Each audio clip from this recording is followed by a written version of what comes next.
So when I came back to the United States in 2016 with my 3 children, I knew I had a book to write. In 2006, we took our kids and we moved to Hong Kong. And then in 2010, we moved to Shanghai. And then in 2012, moved to Tokyo. During that time, we decided to enroll them in the local schools, which meant it was full immersion and they had to learn the languages of the host countries because they were foreign languages to my children. I had been an education journalist in Japan, and my beat was really internationalization and globalization as it related to education.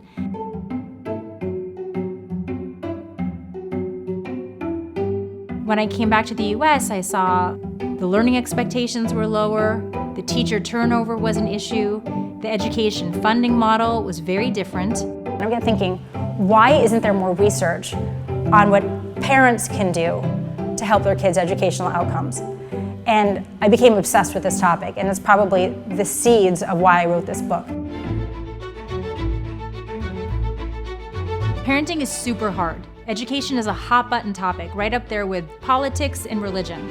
And I really hope that in reading this book, you're able to laugh with me as I make mistakes. It's a journey, it's my parenting journey. I just happen to have done it in 5 different cities and multiple countries.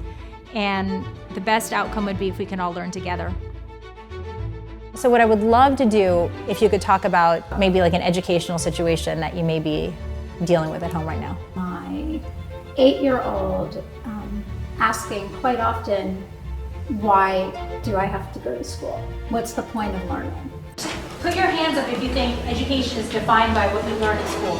Because education is not just what happens between your teacher and you, all right? It happens all over you all the time. For me, the most important thing when your child is young is to constantly be talking to them, constantly be pointing things out, using vocabulary that is maybe above what you think they can understand, having books and knowledge everywhere. Show them things, take them on trips.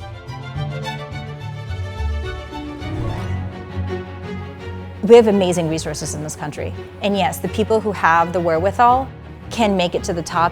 What we're dealing with here is an equity problem across the board. The problem is we leave so much talent on the table. If we educate everybody to a higher level, everybody goes up. There is a different way. Let's examine the different ways.